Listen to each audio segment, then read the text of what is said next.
Hola,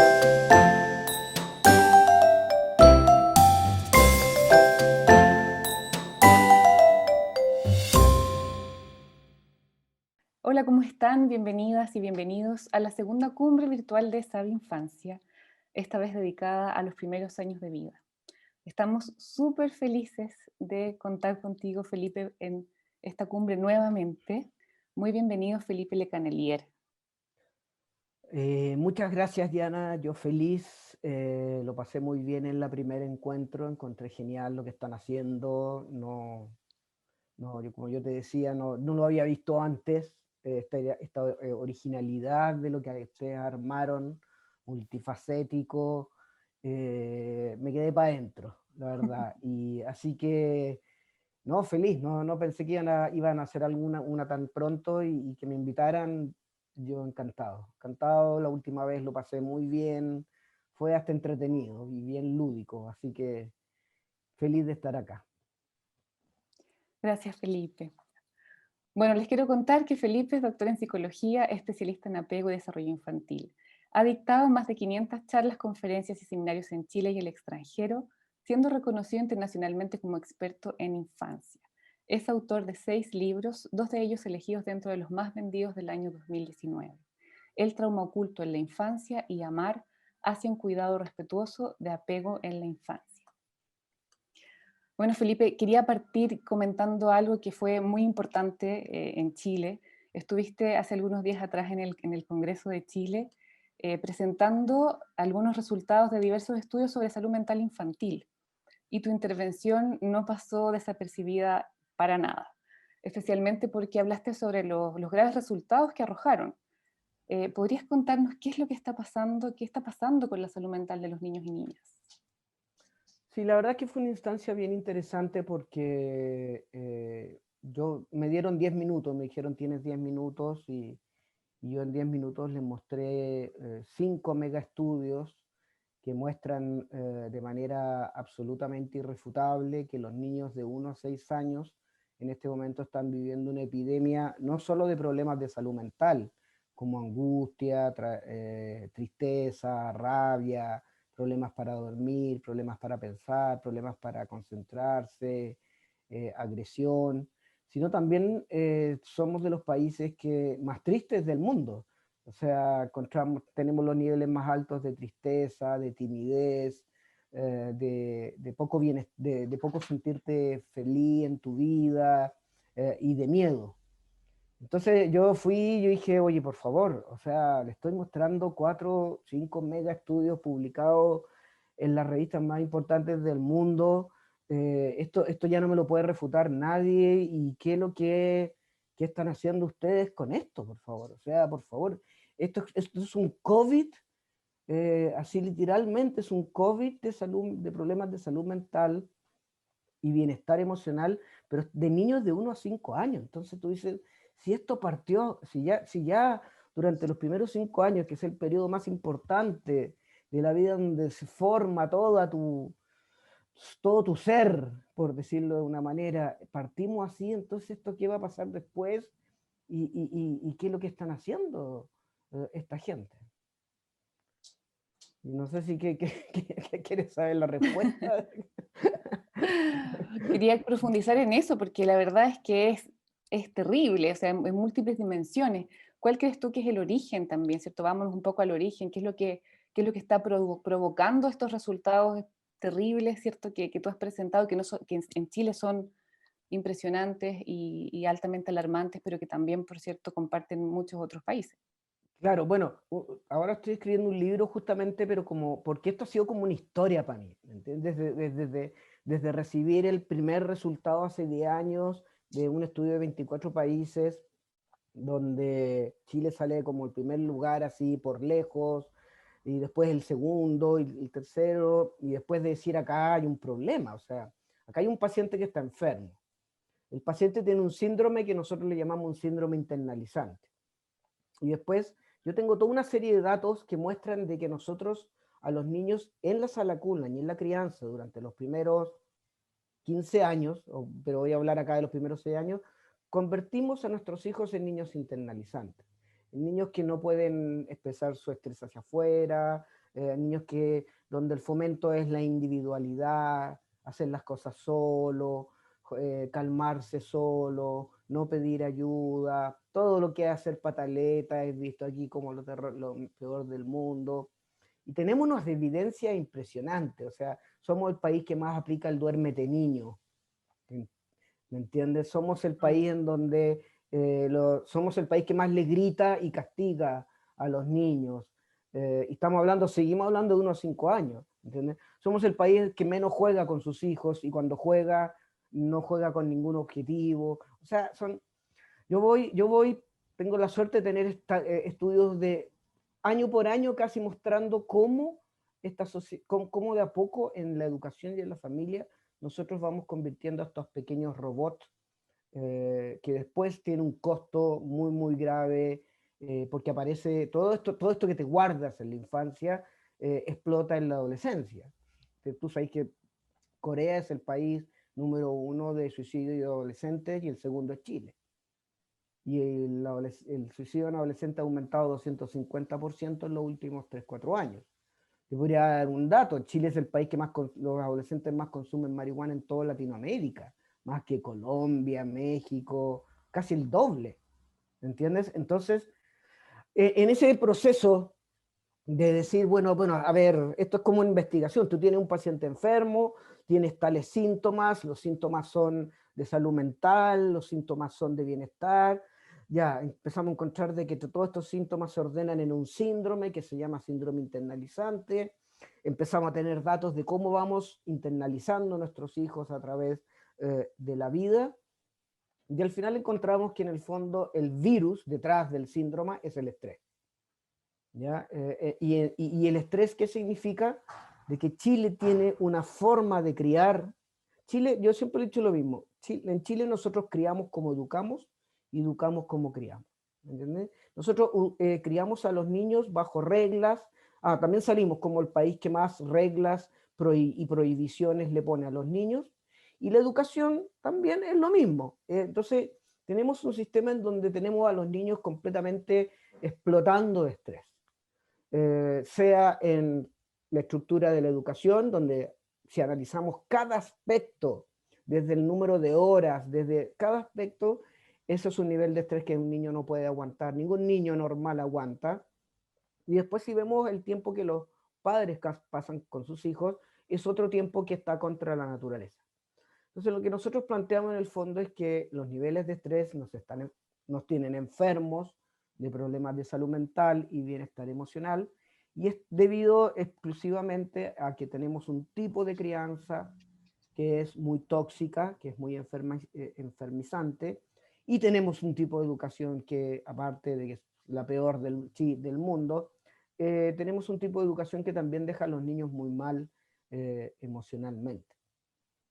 Y todo eso lo explicamos porque nuestra explicación más profunda es, y yo creo que yo lo hablo de mis libros, y es que nosotros tenemos una sociedad que va en contra de lo que ancestralmente nosotros somos y necesitamos. Es decir, el Homo sapiens, tú, yo, somos Homo sapiens, ¿ya? Y tú estás aquí, yo estoy aquí, y el cerebro que yo tengo, y el hecho que nosotros podamos conversar, ¿me entiendes? Y conectarnos, es porque vivimos durante casi 200.000 años en una cultura cooperativa, de aldea, no habían jefe, tú solo, criar a los niños era la tarea más importante de todas, no existía el maltrato, el abuso. Entonces lo que planteamos nosotros es que seguimos teniendo una genética, un cerebro, un cuerpo de cazadores-recolectores, pero el mundo moderno justamente es un virus que ataca a eso. Entonces, esto es lo mismo cuando tú tienes un niño y necesita tomar vitamina B para tal cosa. Bueno, es lo mismo. Vivimos en un país en donde ninguno de las condiciones que necesitamos para estar bien, para desarrollarnos bien, para aprender bien, no las tenemos en Chile. Y el resultado es que te enfermas. Si tú no consumes vitamina B, los niños no les das vitamina B o otra cosa, se empiezan a enfermar. Bueno, a nosotros vivimos en un mundo que nuestra sociedad no le da a los niños lo que ellos necesitan para vivir psicobiológicamente sanos. Y esta situación, Felipe, tú la ves, por cierto, en Chile, pero existen también en otros países, en el fondo, estas tasas tan altas de enfermedad mental, ¿cierto? O de salud mental en los niños y niñas. Y lo otro también, Sí. solo para conectarlo, es si es así, ¿cierto? Si estamos viendo estos niveles de estrés tan importantes, ¿por qué no estamos hablando de esto de forma, cierto, permanente y no está visible en nuestras prácticas, en nuestros desafíos de política pública, cierto, a nivel de Chile, pero también en América Latina? Mira, en relación a tu primera pregunta, una de las cosas que más lata nos da es que en general el latino no es propenso a investigar, por un tema de financiamiento generalmente. O sea, las universidades no tenemos los fondos que tenemos en Chile o que podría tener Argentina, ¿me entiendes? Pero no tenemos datos de Latinoamérica. En el único estudio participó Perú y Perú salió mejor que nosotros en términos de salud mental, pero yo he viajado y asesoro el gobierno de Perú y yo te aseguro que ahí si hacemos un estudio también vamos a encontrar mucho de eso, aunque no necesariamente, ¿ya? Entonces, tú me preguntabas, y ahí me quedó la duda sobre los países latinoamericanos o a través del mundo. O sea, Porque en América Latina, idealmente porque esta cumbre, ¿cierto?, que va a esos países y también a claro, España para poder darles una referencia a todas las familias que están mirándote y también, por claro. cierto, qué es lo que pasa como con el mundo, para saber si es un tema solo cultural en Chile o finalmente estamos hablando de un modelo, ¿cierto?, Mira, planetario que incide. sí, estoy completamente de acuerdo. Lo que sí sabemos es que un país, mientras más énfasis tiene en la productividad económica, va a estar más enfermo, sus hijos los niños van a estar más enfermos, ¿ya? Porque la productividad económica tiene toda una serie larga de procesos que van desde la sala de cuna hasta el trabajador, en donde al final lo que tú quieres es tener solamente trabajadores productivos, obedientes, que no aleguen, que no hagan, ¿me entiendes? Entonces, lo que sí sabemos es que mientras más eh, economicista, elitista, exitista y desigualdad sea el país, más enfermos estamos. Y nosotros creemos que si hiciéramos un estudio y comparáramos con otros países latinoamericanos, yo estoy seguro que nosotros seguiríamos estando dentro de los primeros lugares. Ujú. Y lo otro que te Y preguntaba es, claro, ¿por qué, cierto? Teniendo esta evidencia, ya, sí, sí. no conversamos todo el tiempo sobre esto, sobre la importancia que tiene. Sí, mira, a mí una pregunta que yo me empecé a hacer hace 20 años y que todavía me la hago y no tengo una buena hipótesis es por qué los adultos no tenemos conciencia del mundo de la infancia, siendo que todos fuimos niños, ¿me entiendes? ¿Por qué el adulto entra en el mundo de adulto y es como que le viene una amnesia de su infancia y se dedica a producir, a producir, a producir como sea, y en ese proceso se olvida de los niños?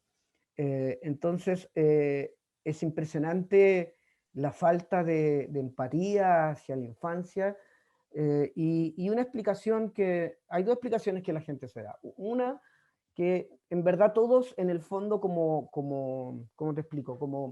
Como acervo cultural, como inconsciente colectivo, todos tenemos este sueño de pensar de que en verdad los primeros años de vida son felices, ¿ya? Por todos los cuentos Disney, World, ¿me entiendes? Todo eso, ¿no? Aunque ustedes la creen, las películas, la publicidad nos influencia mucho. Esa es una explicación. Y hay otra explicación que es mucho más dura, y es que nosotros somos un país, uno de los países, de hecho estamos de los dos, tres países más individualistas del mundo.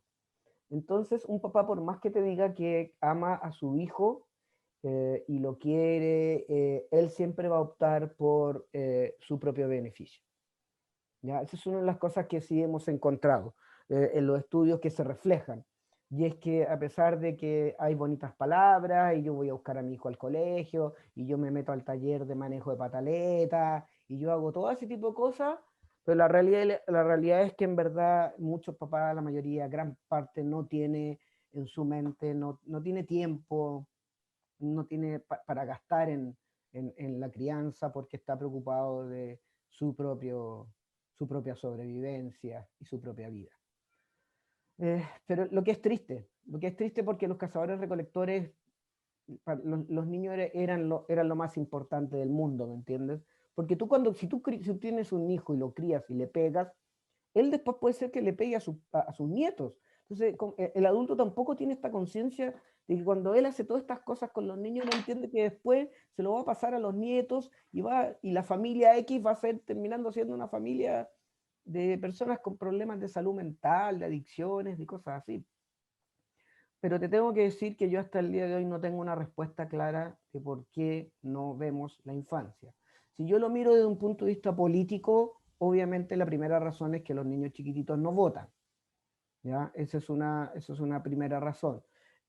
Y segundo, creo que tiene que ver con que cuando tú estás interactuando con un político, con una persona así, tú no lo ves no solamente no preocupado por los niños, no lo ves preocupado tampoco por la pobreza o por el abuso sexual o el maltrato. Ellos viven en su mundo de su propia preocupación, que fue lo que me dio risa a mí cuando yo estaba en la Cámara, porque a mí la idea era hacer una ley para que no obligaran a los niños a ir a los jardines infantiles estando en pandemia. Y de lo único yo lo dije, de lo último, nunca, en ningún momento nadie, ningún diputado, senador, no sé, mencionó la palabra niño, ¿me entienden? Se ponen a pelear entre ellos. Yo les dije ahí, ustedes parecen como un curso de cabros chicos peleando todo el rato entre ellos. Entonces, ahí tienes una razón, ¿me entiendes? De que son adultos que están imbuidos en sí mismos, llevan muchos años imbuidos en sí mismos, en esta búsqueda de poder, esta búsqueda de dinero, de influencias. Y eso ya los ha alejado a años luz de la conciencia de un niño de 1 o 2 años de vida. ¿Y qué, por ejemplo, crees tú si pudiéramos elegir una sola práctica que fuera clave para empezar, ¿cierto?, a recuperar, a sanar a la infancia? ¿Con qué podríamos partir? Porque de alguna forma lo que estás planteando, Felipe, es que también nuestra infancia está como está porque el mundo adulto está como está. Sí. O sea, básicamente tendríamos que hacer una refundación o reorganizarnos de otra manera, priorizar quizás de otra manera, para que pudiéramos realmente comprometernos y cumplir, ¿cierto?, con estos, de alguna forma, acuerdos que hemos hecho los países en torno a la infancia en todo el mundo. Entonces, ¿qué podríamos hacer como una primera medida o como en casa incluso y en las instituciones, ¿cierto?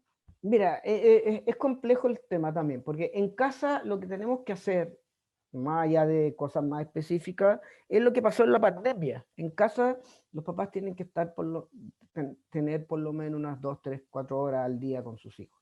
¿Entiendes? O sea, yo puedo hacer todos los consejos de crianza del mundo, pero si estás media hora con tu hijo.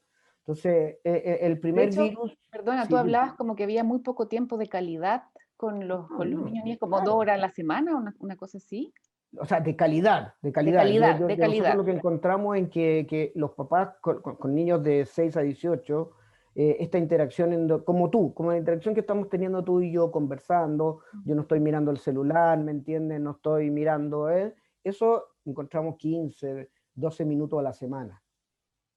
¿Ya? Pero también hay otros estudios que muestran que en general los papás no pasamos más de promedio 1 hora al día con nuestros hijos. Entonces, cuando tú tienes 1 hora al día con tus hijos, cambia toda la dinámica, ¿ves? Tienes que empezar a gritar, tienes que empezar a castigar, tienes que empezar a disciplinar al niño, por eso pegan tanto estos programas de disciplina, como el triple P, cosas como de ese tipo, ¿me entiendes? Entonces, cuando tú no tienes tiempo, toda la dinámica cambia. Es muy difícil implementar lo que hay que implementar con el poco tiempo que tienes, ¿me entiendes? Y aquí voy a decirte algo un poquito polémico, pero si yo cambiara toda la educación, o sea, si yo agarrara la educación actual y la cambiara y la diera vuelta, yo creo que podemos salvar la falta de tiempo que los niños pasan con sus papás. ¿Me entiendes? Es como que el papá tuviera esta conciencia de decir, ya, ok, yo ya estoy fregado voy a llegar a las 7 de la tarde y voy a alcanzar a ver hasta las 9 a mi hijo, pero por lo menos yo sé que va a ir a una educación que quizás va a hacer las cosas que yo no voy a poder hacer como padre, del bienestar, de la educación emocional, del aprendizaje socioemocional, ¿me entiendes? De la inteligencia, de todas esas cosas. Entonces, si tú me dices ahora, así como en el mundo actual, donde yo pondría más la ficha es en la educación que en la familia, ¿ya? Porque las familias, yo sé que son más importantes que la educación, pero no hay tiempo para aplicar absolutamente nada, ¿entiendes? Por eso va a ser interesante qué es lo que va a pasar en esta etapa post pandemia con los niños y con sus papás. ¿Ah? Pero en educación, por ejemplo, ¿a qué te refieres en concreto? Perdón, cuando hablas de tiempo, por ejemplo, ¿podría servir, bueno, este proyecto, ¿cierto?, de una jornada laboral más menor, ¿verdad?, para que los padres puedan estar más tiempo en sus casas y poder también tener mejores calidad de vida, por un lado. Y también cuando hablas sobre educación, ¿qué podríamos hacer? Es que es como largo de explicártelo, la verdad, pero de alguna manera es como todo lo que no has, es literalmente todo lo opuesto a lo que hace esta educación actual. Te voy a dar varios ejemplos. El niño no debería tener más de 3 horas de clase, de entre las 9 hasta las 2:30. Segundo, ya, ok, entonces ahí empiezan los papás, ¿y dónde lo dejo? Déjalo y en la tarde haz lo que acá llaman actividades programáticas, como la música, el arte, la danza, que lo que han mostrado, por ejemplo, los estudios muestran de que donde realmente el cerebro funciona en su plenitud es cuando aprende a tocar un instrumento musical. Entonces, en la mañana hay clase, en la tarde se hacen actividades extraprogramáticas. Tú me dices, bueno, pero ¿cómo yo voy a completar esto con 4 horas al día? Yo no completo el currículum. Hay estudios y hay un libro muy bueno que demostró de que en verdad 4 horas es lo que se necesita para completar el currículum. Los currículums chilenos están completamente sobredimensionados para alargar el tiempo de crianza. Después, recreos de 30 minutos, por lo menos. ¿Ya? El recreo no tiene que ver solamente con ocio, el recreo tiene que ver con un periodo en donde el cerebro necesita resetear, él también, el cerebro necesita descansar de lo que acaba de aprender. Sin tareas, sin notas, ¿ya? El docente no es un jefe, el docente no es un dictador, el docente no es un director, el docente es de alguna manera, es como una especie de gurú tribal de la clase que hace. Segundo, no se enseña a través de este PowerPoint que se tiene que aprender las cosas de memoria. Toda enseñanza, el cerebro necesita moverse para aprender. El cerebro donde más se mueve, más aprende es cuando más se mueve. Entonces hacer mucho más actividades al aire libre. Obviamente aquí esto es imposible, yo estoy diciendo puras cosas ideales, pero que las clases no tengan más de 16 alumnos, 15 alumnos, que por lo menos el 30% sea dedicado al aprendizaje socioemocional y que los profesores sean unos súper expertos en vínculo afectivo, sean así como unos maestros del apego en cómo relacionarse con los niños. Eso es un pequeño resumen más o menos de por dónde va la cosa. ¿Ya? Súper interesante. Cada uno de los temas que estás planteando, uno Sí, podría solo conversar de cada, cada uno. cada, cada descripción que hiciste. Pero lo último que mencionaste, que tiene que ver con el aprendizaje socioemocional, podríamos también ahí decir por qué es importante en la primera infancia. Mira, lo que pasa es que hay algo que también no se entiende bien, los docentes tenemos que tratar de hacerle entender, y a los ministros también, de que lo que llaman la hipótesis del cerebro social, ¿ya? O sea, tu cerebro en un 98% creció, se desarrolló en la evolución durante 200.000 años para casi un solo objetivo, relacionarte con los otros. Es decir, el cerebro es un órgano que está programado y su fin último es para mantener la homeostasis, ¿ya? Pero en nosotros somos la única especie que esa homeostasis no la podemos mantener solos, la tenemos que mantener en relaciones colaborativas con otras personas, ¿me entiendes? Entonces, todo es social, hasta lo que parece menos social es social. Cuando yo estoy en una sala de clases, lo que está ocurriendo ahí no es una No es una transmisión de aprendizaje a lo Piaget o a lo computador, ya, donde tengo un input, el profesor me está enseñando cómo funciona el corazón y hay un output en donde yo le hago una prueba y le hago una nota. El cerebro no funciona así. No funciona como una computadora antigua, ¿me entiendes? El cerebro funciona socialmente. ¿Qué significa esto? Que las consecuencias son tremendas, y es que, tremendas de buena, y es que no podemos hacer nada si no es colaborativamente. Y a mí me llama la atención que aquí hablan del aprendizaje autónomo. El cerebro es algo que es como fuimos como cazadores recolectores. No podemos no aprender si no es llevándonos bien con los otros. No podemos no aprender si no estamos tranquilos. No podemos no aprender si no establecemos el aprendizaje como un contexto colaborativo. ¿Me entiendes? No como una enseñanza de contenido. Y eso es lo que la gente no entiende. ¿Me entiendes? O sea, somos tan sociales que la gente dice que somos ultra sociales. ¿Qué significa ultra social? Y es que nosotros tenemos, en la evolución, la parte, la neocorteza, es la más grande de todo el resto de los animales. Ahí es donde está el pensamiento, la empatía, todo lo que tú quieras. Pero esa neocorteza, una de lo que más gasta su tiempo es en el gran desafío de la humanidad. Y el gran desafío de la humanidad es cómo aprendemos a convivir con otras personas. ¿Ya? Entonces, esa es la idea, y no es una hipótesis, ya está confirmada, ¿me entiendes? Entonces, a la base de la educación tiene que haber la idea de que es una ilusión esto de las notas, de las tareas, del PowerPoint, ¿me entiendes? No, si tú no estás en interacciones colaborativas, libres de estrés, no vas a aprender nada. Bueno, los datos lo muestran ya. Claro, uno lo ve en el mundo adulto, ¿cierto? Lo difícil que muchas veces Absolutamente. es, o sea, relacionarse, ¿verdad? Conocerse uno mismo, mantener una relación sana con una pareja, con los hijos, con los amigos, en los ambientes que va, y pareciera ser que ese como tema que es troncal en nuestra vida estuviera fuera de nuestro aprendizaje, ¿cierto? Es No, que eso, no, somos eso es lo totalmente, claro, que, ignorantes al respecto. mira, y esa es la gran paradoja de la evolución que yo encuentro genial, que lo que nos hizo humano es justamente lo que nos está haciendo, nos está costando más ser humano. ¿Ya? 200 años nos dotaron de un cerebro impresionante, con una capacidad impresionante, pero nos dotaron de un cerebro que tiene que ver con que, como decía una persona, nada estresa más a un ser humano que otro ser humano. Entonces, el gran desafío del aprendizaje, de la crianza, tiene que ver cómo lo hacemos para convivir con nosotros.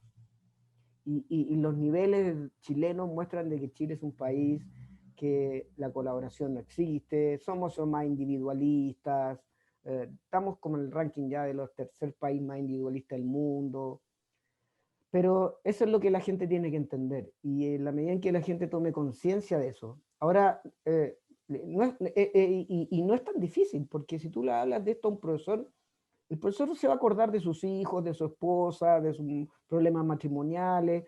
El cerebro está todo el rato en eso, ayudándote cómo sobrevivir con los otros. Y ahí es donde la educación tiene que ser una educación más, como decimos, tribal. Y tribal no me refiero a que vayamos ahí a ponernos, no sé, a construir rucas. Tribal se refiere como a una relación de aprendizaje colaborativo basado en la acción. Claro, de alguna forma el aprendizaje socioemocional implementado desde la primera infancia hacia toda la vida transforma la vida de todos.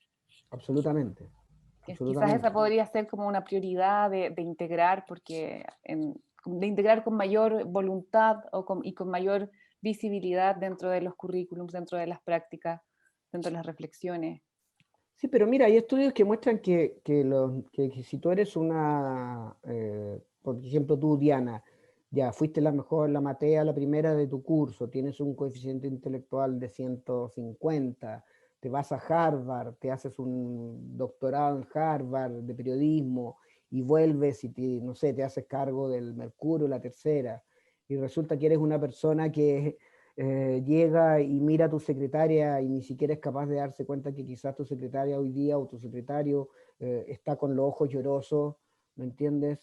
No, no valió la pena haber hecho todo eso.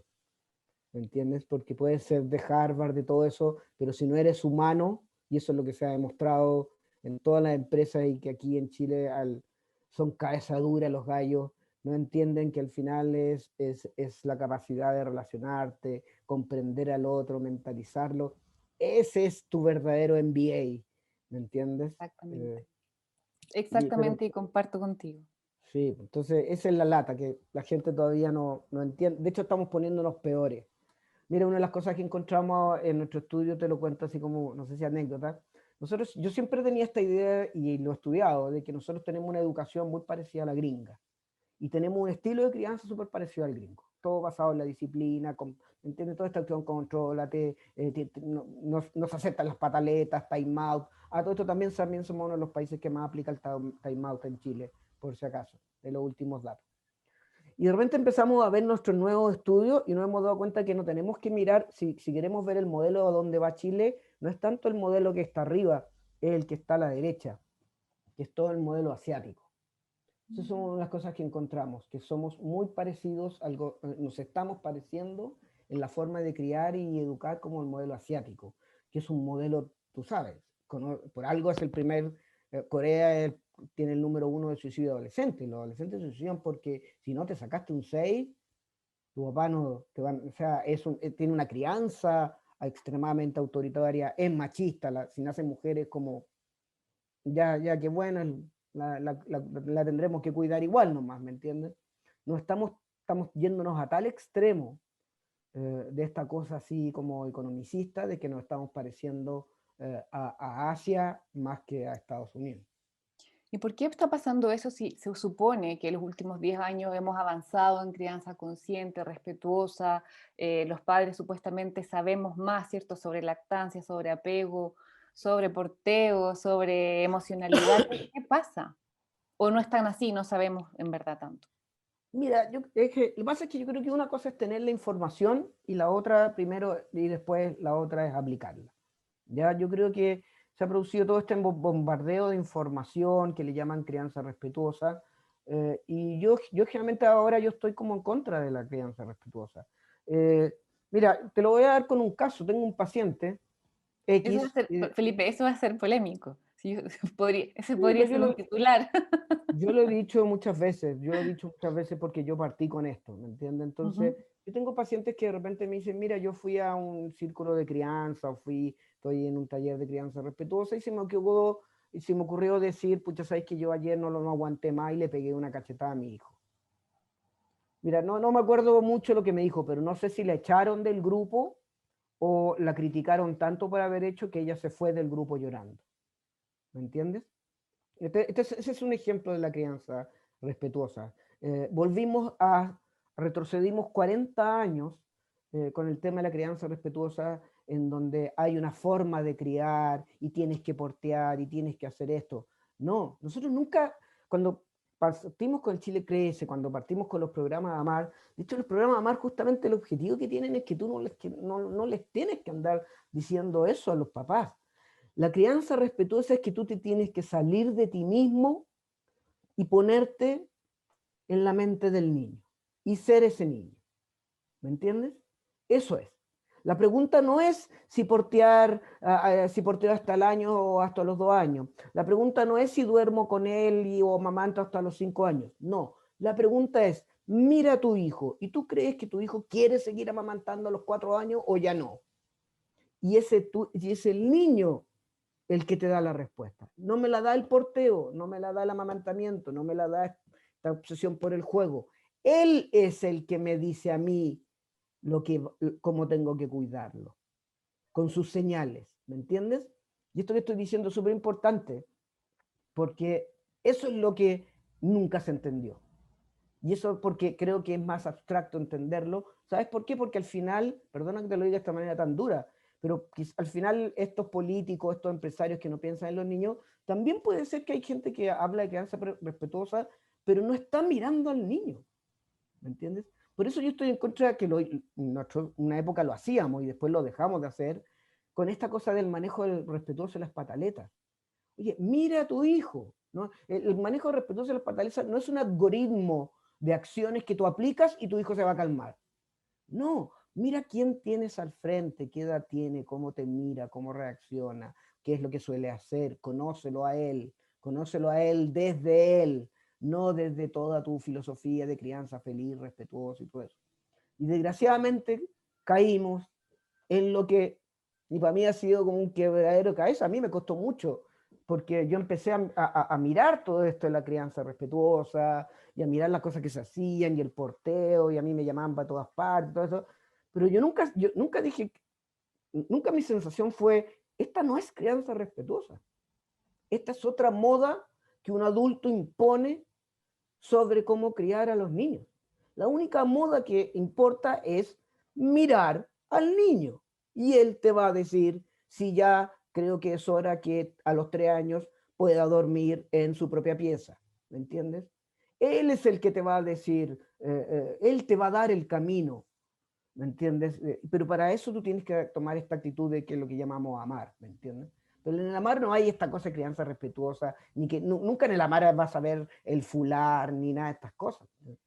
Entonces, porque ¿Pero en tú ese crees que proceso, eso no ha sido un aporte, independiente de que pueden haber habido como quizás puestas en escena distintas o prácticas múltiples, ¿cierto? En eso, ¿no has visto quizás como un aporte en que el tema de lactancia, de porteo o de colecho o de mamá, claro, de estar como de apego sean temas claves y que hoy día estén más integrados en la familia? sí, mira, creo que te puedo dar, es que ahí es donde entramos en una contradicción, porque Ujú. por un lado, sí, yo llevo 20 años en esto. Yo creo que lo conté aquí o en algún momento. Yo cuando llegué de mi estudio del año 2001, era como llegar a estos desiertos así de las películas Far West, de estos desiertos donde no hay nadie. O sea, yo me encontré con un desierto en temas de apego, crianza respetuosa, con un desierto absoluto. No habían, eran una, dos personas las que trabajaban eso. Si yo pienso en ese momento a lo que estamos ahora, sí, sería un estúpido si te dijera, oye, no estamos haciendo la peor. No, la conciencia empática hacia la infancia ha crecido de manera sobrenatural. O sea, y ahí sí tengo que reconocerlo. Y que sí, ya en 20 años yo siento un avance impresionante, que se hable de los niños. eh, Tengo esa sensación y a mí me alegra que mucha gente se interese por los niños y que se propongan cosas. Yo no tengo nada que decir al respecto. A mí lo que me preocupa son nuestros datos, ¿ya? Y es que nuestros datos, a pesar que han sido recolectados en el periodo de la crianza respetuosa, no muestran eso. ¿Me entiendes? Entonces, ahí yo también tengo una contradicción interna, porque yo, obvio que todo esto ha cambiado. Si yo les dijera, mira, vamos a mi pasado, el año 2002, y déjame mostrarte cómo era Chile en el tema de infancia. Y tú te hubieras quedado, pero literalmente para adentro. No se enseñaba en las escuelas, en ninguna de las carreras, no era noticia, no habían centros de nada, el Sename, mejor ni hablar, ¿me entiendes? Entonces, si yo miro ahora que tenemos toda esta cosa, un Chile crece contigo, tenemos, sí, de todas maneras te tengo que decir que, si no, yo creo que hubiera dejado el tema, ¿ya? O sea, sí hay esta esperanza. Pero a mí me sigue molestando por qué tenemos estos datos, Claro. por qué siguen y por qué los datos, mientras más los recolectamos, siguen empeorando. Entonces, tengo una contradicción ahí que ¿Y qué has no tengo la pensado, solución. claro, qué has pensado al respecto? Porque es súper interesante lo que planteas como esa contradicción. Llevamos 20 años con nuevas temáticas, con nuevos enfoques, con nuevas prácticas que tienen que ver cierto, con una relación, un vínculo emocional respetuoso, con el apego, etcétera, y sin embargo tenemos datos cada vez peores. ¿Qué es qué te hace pensar eso? Mira, te voy a dar un ejemplo. Cuando surgió el bullying, nosotros hicimos el primer estudio de bullying, el primer estudio cuantitativo de bullying, ¿ya? La locura el bullying. Yo nunca había estado tanto en la tele como en la época del bullying. Dije, qué lata esto, ¿me entiendes? Pero era el único que había hecho la investigación, entonces bullying.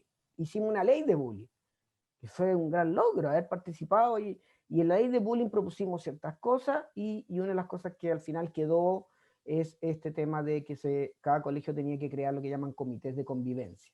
Es decir, como un comité de personas que son parte del colegio y al que hay un psicólogo para tratar temas de bullying. Y empezamos a mirar las estadísticas y el bullying siguió aumentando, y siguió aumentando, y siguió aumentando, y sigue aumentando el bullying. Ya nadie habla del bullying, ¿ves? ¿Ah? Pero sigue habiendo mucho bullying en los colegios, el bullying no fue una solución. Entonces mi pregunta es, yo iba a los colegios a veces y decían, ¿y cómo es? Y siempre preguntaba por el comité de convivencia. No, si de repente nos juntamos nomás, no, si es que a veces no hemos tenido tiempo. Ay, ¿cuánto duran los comités de convivencia? Media hora, una hora, es que tenemos que hacer todas estas planificaciones y estas metas. Ay, ¿qué pasó con el caso este del niño súper agresivo? No, al final hubo que sacarlo de colegio, ¿me entiendes? ¿Qué es lo que te estoy tratando de decir con esto? Que yo puedo tener las políticas públicas más hermosas del mundo, que puedo tener la filosofía de crianza más hermosa del mundo, pero lo que tú tienes que cambiar es esto que está pasando entre tú y yo, ¿me entiendes? La interacción cara a cara. Eso es lo que, eso es lo que tú ves que no está pasando, ¿ves? Que todo está pasando a nivel abstracto. Por eso yo siempre he dicho, las políticas públicas de Chile son súper buenas, pero no le llegan a los niños. ¿Qué significa que le lleguen a los niños? No que le llegue un manuscrito, que la política pública haga que el papá le pegue menos al niño y que el niño reciba menos golpes. ¿Me entiendes? Entonces, lo que no hay, cuando tú te vas metiendo en todos estos temas, y no digo que no digo todos, ¿ah? Porque tuve esta semana haciendo un seminario en un colegio de Coyhaique, súper vulnerable, que muy simpática la gente, y ver con gente comprometida, ver gente que sí, ¿me entiendes? Pero lo que importa al final es qué es lo que haces tú en ese momento cuando tú estás cara a cara con tu hijo o cara a cara con tu alumno. Ahí es donde está el punto que tenemos que modificar. Si no, crianza respetuosa, yo la dudo. Yo dudo que las mamás sí aplican el algoritmo de la crianza, del manejo de las pataletas todos los días. Yo no creo. Creo que lo que hay que ver esto es el cara a cara. Y ahí es donde nuevamente entra la idea del cerebro social. Al cerebro social le cuesta relacionarse con los otros porque los otros siempre son impredecibles. Y al cerebro le gusta la predictibilidad. Entonces el cerebro se saca la cresta, por decir de alguna manera, tratando de ver cómo relacionarnos con nosotros. Y cuando el día que una política pública, que una crianza respetuosa llegue realmente al cara a cara de los adultos con los niños, ahí vamos a ver buenos datos. Claro, finalmente como que deje de ser algo declarativo, poder integrarlo y bueno, me hace pensar que básicamente es como una transformación del ser, o sea, ni siquiera la política pública tendrá que ser una transformación social, cultural, porque es como me aproximo en ese vínculo, en esa forma de ver al otro, finalmente, ¿no? Y en ese sentido tienes que generar espacios de interacciones sanas, interacciones sanas y cotidianas. Y por ejemplo, y para eso tienes que dejar al Sims en un 10-15%, no en el 60% que tiene. Tienes que darle tiempo libre a los profesores. Por ejemplo, siempre les pregunto, es fundamental en un colegio que los profesores tengan por lo menos unas 4 horas cada 2 semanas para para soltar todo el estrés. O sea, tiene que haber una institución que permita de alguna manera justamente esta interacción cara a cara saludable, ¿me entiendes? Pero ese es el problema, que lo abstracto, hay de un nivel que está lo abstracto, que es la política pública y esta cosa de la moda de la crianza respetuosa, pero pero yo creo que mis datos muestran de que todavía en Chile los trapitos sucios se lavan en casa. Así es. Felipe, quería, bueno, hemos tenido temas increíbles, que como te digo, hablar contigo siempre es maravilloso porque podemos profundizar en los grandes temas, ¿cierto? Como humanos también. Pero quiero volver como al tema que nos había convocado inicialmente, que es en el fondo conocer la complejidad del mundo emocional del bebé. que en esta cumbre sobre primera infancia nos parece que es un tema que quizás muchas veces por desconocimiento, por supuesto, no lo podemos hacer de la mejor manera. ¿Qué nos Sí, puedes hablar de eso? lo que pasa es que, mira, ahí hay algo bien interesante, porque la teoría clásica de las emociones es que los bebés nacen con la capacidad de reconocer la rabia, la tristeza, lo que llaman las emociones básicas, la vergüenza, la tristeza, la rabia, la felicidad, ¿entiendes? Y que esas emociones el niño las reconoce en estas caritas. No sé si me imagino que han hecho Sí. todo esto, ¿me entiendes? Y ahora han habido toda una cientos de investigaciones que han mostrado de que en verdad no es así. ¿Y por qué no es así? Y aquí viene lo interesante.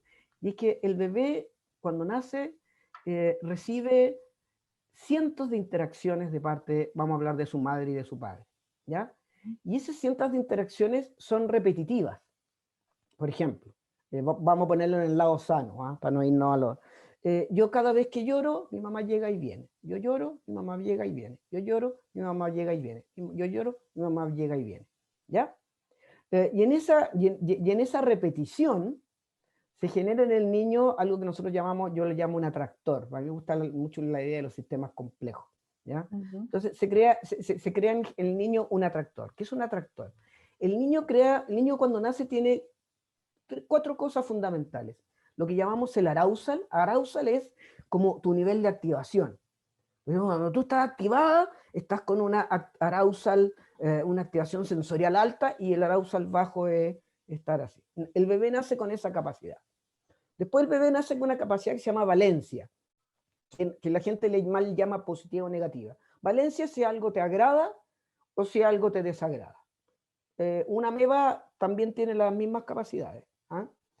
Y después el bebé nace con una tendencia en su cerebro de si hay algo que no le agrada, evita, y si hay algo que le agrada, se aproxima. ¿Ya? Y hay una última capacidad que le llamamos agenciamiento, que tiene que ver que si el bebé, pero eso empieza un poquito después, si el bebé llora, ¿sabe que va a venir su mamá? Sí, sí sabe. ¿Me entiendes? Porque ya ha venido siempre. Entonces lo que se ha descubierto es que la emoción es básica, es una manera no respetuosa de comprender al niño. Yo no puedo decirle a un niño, oye, esto es rabia, oye, lo que tú sientes es pena, mira la carita. Por eso estamos también en contra de la educación emocional, con estos modelos de las caritas, ¿entiendes? Y no somos nosotros, no, hay toda una serie de revolución con eso.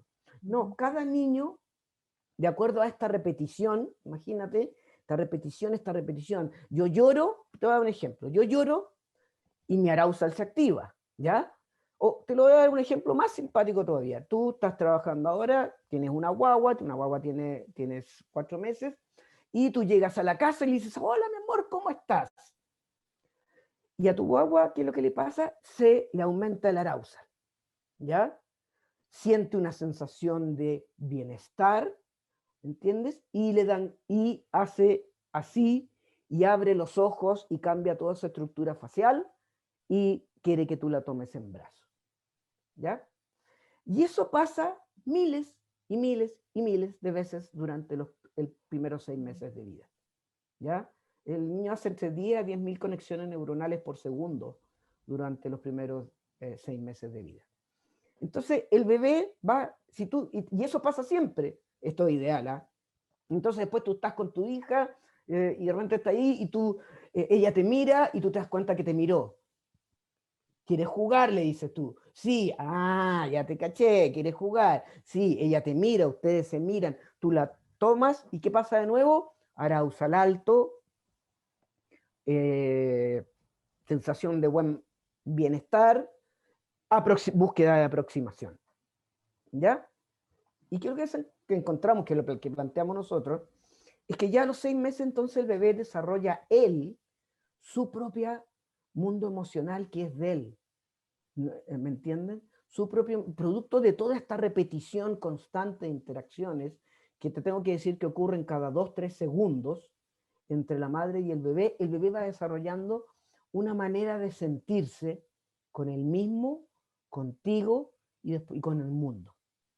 ¿Ya? Y esa manera de sentirse con el mundo, y por esto es tan importante, es de él, es única. Nadie tiene una...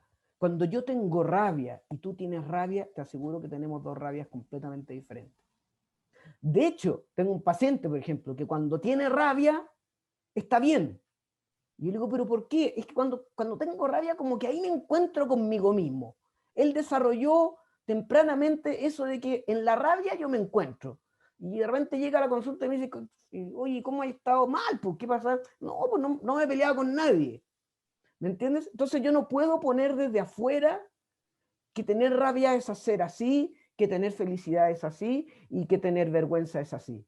No puedo imponer desde afuera que un niño que está feliz está así y que un niño que está triste está así. ¿Me entienden?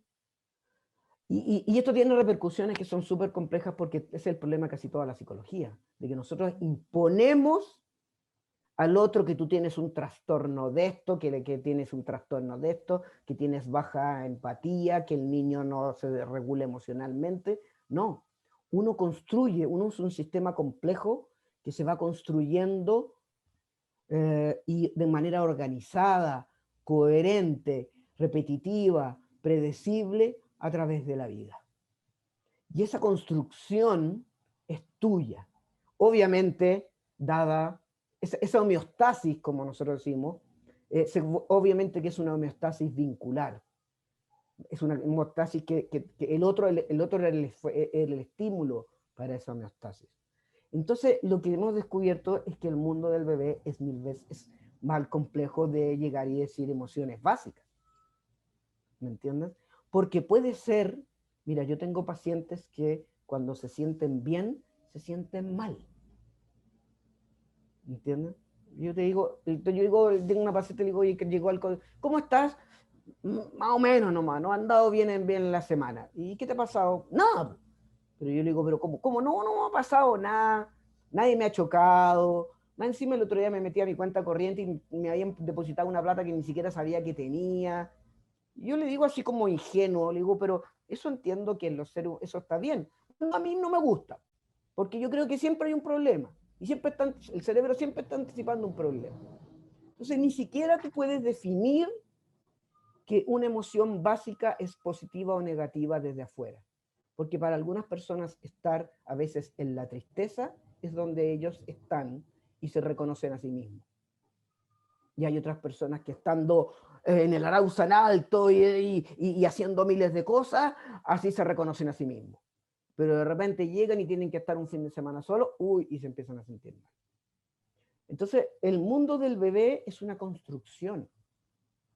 Ahora, ¿por qué podemos hacer esa construcción? Porque todo esto que te he explicado de el Arousal, la valencia, la aproximación y la evitación, está dada porque tenemos un sistema de que podemos conectar mente con mente, que le llaman el sistema intersubjetivo. Esto yo no lo puedo hacer con un chimpancé, no lo puedo hacer, ¿me entiendes?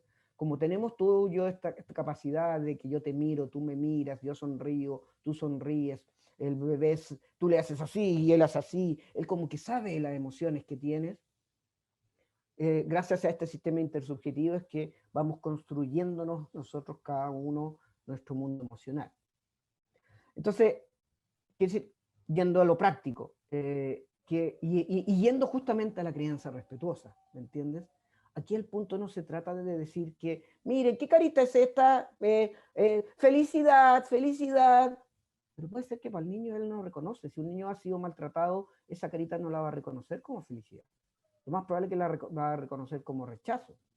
Entonces, el verdadero respeto no es andar imponiendo desde afuera cosas emocionales, maneras de comportarse, es respetar, conocer primero, y en el conocer realmente la coherencia de cada uno, la coherencia emocional de cada bebé, es como tú, ahí realmente vamos a hacer una crianza respetuosa. No sé si se entendió, es que en verdad la teoría es bien compleja, hasta los alumnos se quedan así como, oh, me moviste el piso entero porque tiene consecuencias mucho más amplias para comprender todo lo que es De hecho, por ejemplo, nosotros no clasificamos, no usamos ni una clasificación, ni psiquiátrica, no clasificamos apego, nunca. Nunca clasificamos a ningún niño de ningún tipo, ¿ya? Nosotros no usamos ningún tipo de instrumento, así como de esto de pintar, de eso, solo observamos. Nuestro único instrumento de diagnóstico es la observación. Lo otro, nunca buscamos corregir a un niño. Nunca buscamos corregir a un niño, ¿ya?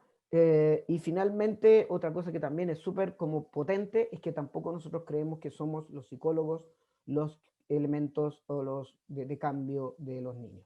Yo soy un simple mediador del niño. ¿Tú crees que 1 hora a la semana yo voy a hacer algo con un niño pintando y jugando? Yo conozco miles de psicólogos que se hacen como el delirio de que piensan ya jugaron, pintaron 1 hora, uy, y la psicóloga dice, no, el niño ya sí está conectando en los estados mentales. Yo no soy nadie para mi paciente. Pero ¿quién es alguien? Y ahí es donde está nuestro dicho, el que tiene el poder del tiempo es el que tiene el poder del cambio. ¿Me entiendes? Porque si el bebé se formó en estas miles de repeticiones, se formó en el tiempo. Entonces, el que tiene el poder del tiempo, a ese es el que yo tengo. Él es mi ayudador. Yo solo soy un mediador. ¿Me entiendes? Pero yo 1 hora a la semana, para mí es un delirio de la psicología de la psicología mundial del siglo XX. Pensar que 1 hora a la semana yo voy a cambiar la mente de un bebé me parece casi delirante y esquizofrénico, ¿me entiendes? Y me parece extraño que la gente lo siga haciendo, para que vea que como cada uno se cuenta sus propias historias. Entonces, son temas más complejos, no sé si se entendió algo un poco lo que quise decir, pero va a lo mismo. Al niño tú no le puedes imponer qué es rabia, qué es pena, al niño tú tienes que mirarlo a él, cómo él va construyendo su mundo emocional, de acuerdo obviamente a la predictibilidad y al trato que tú haces. Entonces, nuevamente, es poner al niño nuevamente en el centro. Llevamos como 40 años poniendo a los niños en el centro. Nunca los hemos puesto en el centro. Porque no tiene que ver con las políticas públicas ni las modas de la crianza respetuosa. Tiene que ver con tener un niño al frente y realmente hacer el ejercicio de ponerte en el lugar de él y tratar de ser como él. Y cuando tú tratas de ser como él, ahí recién yo puedo empezar a pensar cómo puedo relacionarme con él, qué es lo que necesita, cómo lo puedo ayudar yo. Y nunca le voy a imponer una categoría, nunca le voy a imponer una teoría. ¿Me entiendes? Bueno, Felipe nos deja reflexionando, llenos de preguntas sobre múltiples temas que hoy día son esenciales para comprendernos como adultos y también para construir, como decimos en esta cumbre, un mejor comienzo para los niños, niñas y niñes. No sé si te gustaría dejar un último mensaje, compartir una última reflexión. Yo creo que la reflexión es que a mí me ayuda mucho a hacer estas entrevistas porque a veces uno también se le van ocurriendo cosas que no las había pensado, ¿me entiendes? Pero hay algo que sí para mí me fue súper fácil y te voy a contar quizás una incidencia, no sé si la he contado antes, pero cuando nosotros inventamos estos programas AMAR que hay en Sala de Cuna, Jardín Infantil, para familia adoptiva, yo voy a hacer una incidencia. Yo lo que hice fue empezar a investigar los programas que habían, ¿me entiendes? Los programas gringos, los programas europeos, y siempre me pasaba esto de que, pero es que aquí no está el niño. Dicen que está, pero no está. Todavía sigue habiendo esta cosa de la disciplina y todo eso, y al final yo te puedo decir que muchos de los programas AMAR en el fondo vienen de yo cerrar los ojos y ponerme en el lugar de lo que me gustaría a mí que me hicieran, que me dijeran, que me trataran. ¿Me entiendes? Entonces, a eso voy. En el momento en que tú pierdes al niño con poner fulares, con poner que el amamantamiento, tú ya no estás viendo al niño. Estás tú imponiendo nuevamente con otro color, otra forma de no respeto hacia el niño. Y el respeto hacia el niño hay gente que a mí me es fácil. Yo creo que siempre me interesaban los niños, encontraba divertidos. Me dan risa a ellos, ¿me entiendes? Me encanta su genialidad de repente. Y a veces me dan mucha pena. Pero siempre eso de no, aquí yo me tengo que anular a mí mismo y yo tengo que realmente ser como es ser él, en el momento en el que estoy con él y en el momento en que me dicen que tiene un problema.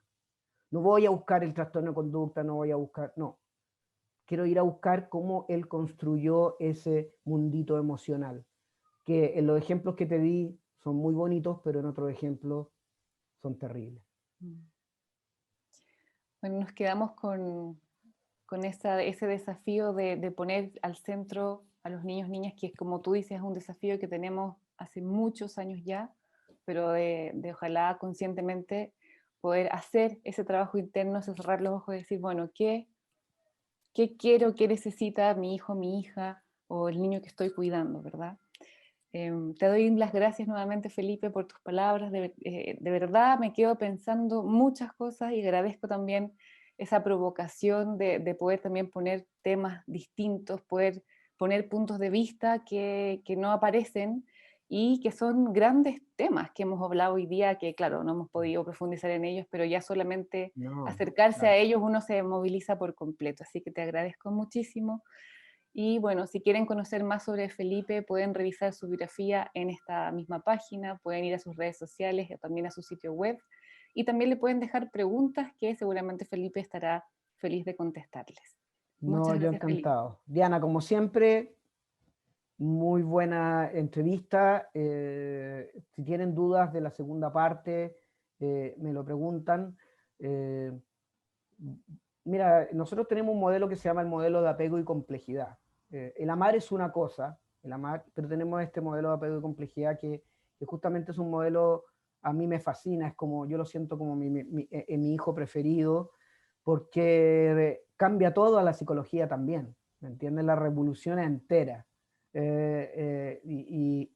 me he divertido mucho dando vuelta entero también, así como me gustaría hacerlo con la educación, dimos vuelta casi entera a la psicología y la gente se queda para adentro, pero hay mucha gente que le hace sentido y me encantaría que ahora estamos viendo cómo hacerlo más simple, que la gente lo entienda, pero el MAC, como le llamamos el MAC, para mí es muy importante. Entonces, es esa libertad de poder empezar a pensar con libertad de que lo que tú digas venga de ti. Yo no leo un libro de psicología hace muchos años, dejé de leerlos, leo otras cosas. Entonces, no sé, quiero decir que quizás en algún momento poder tener el tiempo de hablar de nuestro querido Mac, que es muy loco y es muy interesante, pero es 100% respetuoso del niño. Por supuesto que sí, y bueno, ya les contaremos a todos los que están viendo esta cumbre dónde habrá más espacios para seguir compartiendo contigo estas reflexiones y también otras más. Bueno, los dejamos invitados a seguir revisando las conferencias de esta cumbre para construir juntos el mejor comienzo para los niños, niñas y niñas. Muchas gracias, Diana. Como siempre, genial.